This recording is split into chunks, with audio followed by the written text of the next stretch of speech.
आज मैं बहुत खुश हूँ कि इस पावन अवसर पर मुझे बोलने का मौका दिया गया है, क्योंकि आज ही वो दिन है जब 14 सितंबर 1949 को संविधान सभा ने यह निर्णय लिया था कि हिंदी अब से केंद्र सरकार की आधिकारिक भाषा होगी। तब से 14 सितंबर हिंदी दिवस के रूप में मनाया जाता है।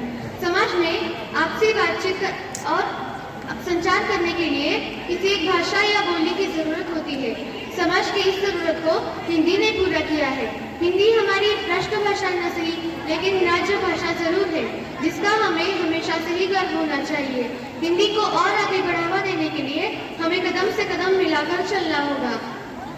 साथियों, हर भारतीय के लिए आज के दिवस का बहुत महत्व है। भारत विविधताओं से भरा देश है।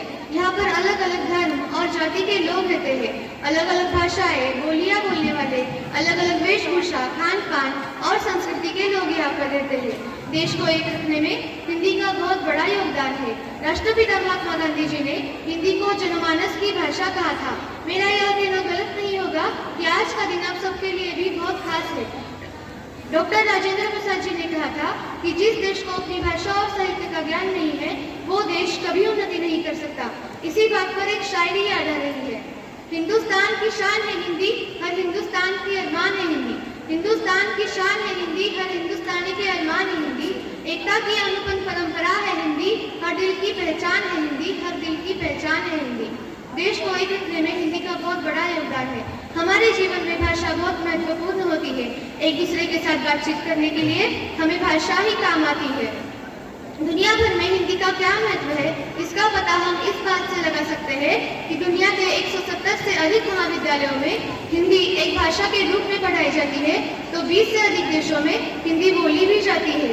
हिंदी से हमारे विचारों का आदान प्रदान करना संभव हो पाता है।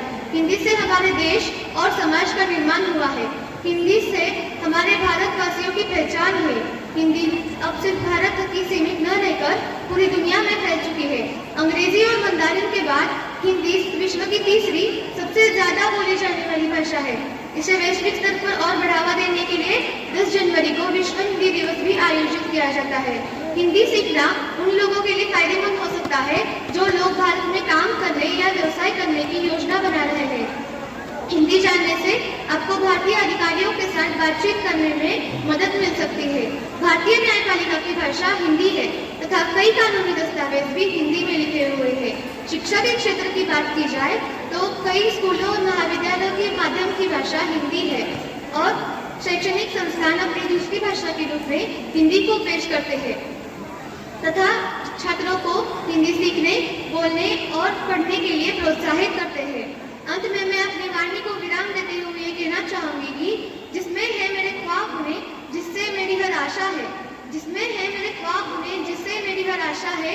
जिससे मुझे पहचान मिली, वो मेरी हिंदी भाषा है, वो मेरी हिंदी भाषा है। धन्यवाद।